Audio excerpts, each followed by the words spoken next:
Wisconsin public schools are in crisis. In the last decade, over 70% of districts across the state have seen enrollment numbers go down, meaning less money to pay teachers and maintain facilities. The result, a record number of districts turning to referendum, asking voters to raise their own property taxes to keep schools open. Last year, 57% of districts in Wisconsin placed referenda on voters' ballots, the highest number ever. Now, Republican lawmakers in Madison say that system isn't sustainable, and they're introducing a package of bills they say could be a lifeline for struggling schools.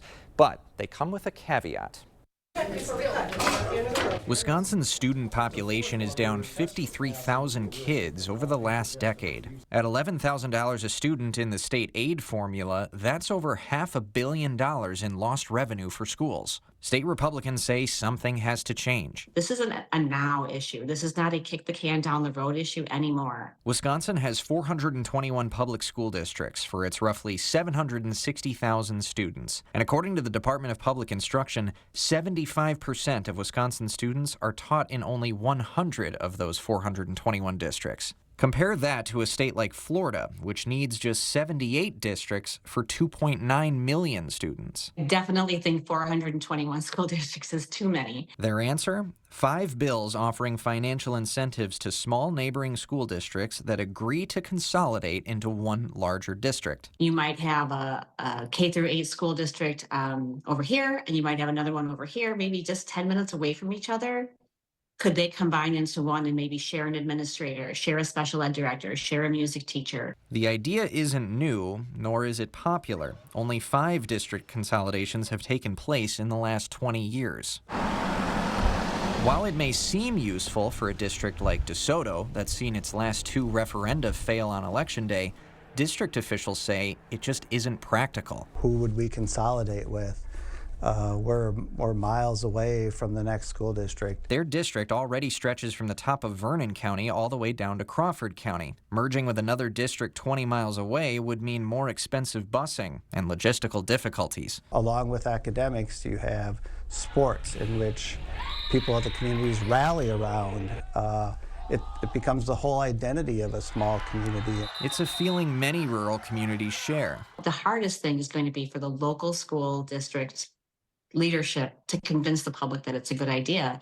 And the best leverage is saying, this is market driven.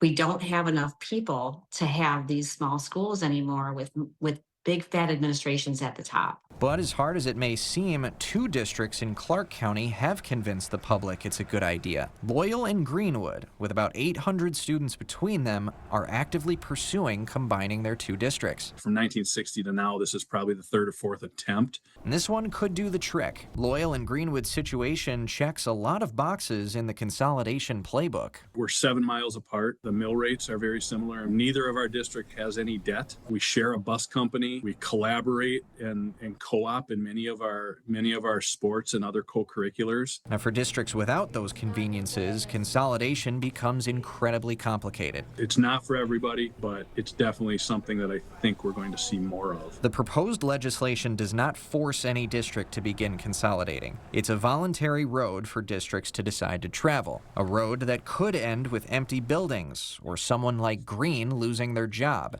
But if it results in a better education for the students, Green says it's worth the trip. Can we put a better product together that services our kids and gives our kids more opportunities that are ultimately going to make them more successful down the road? If you look through the lens of opportunities for your kids, it doesn't have to be a bad thing.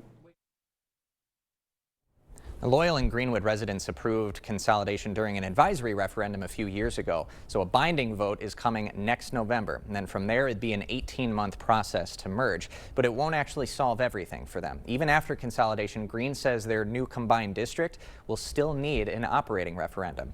Representative Nedweski says all lawmakers in Madison agree the school funding formula needs work. But these 5 bills are where Republicans landed this session.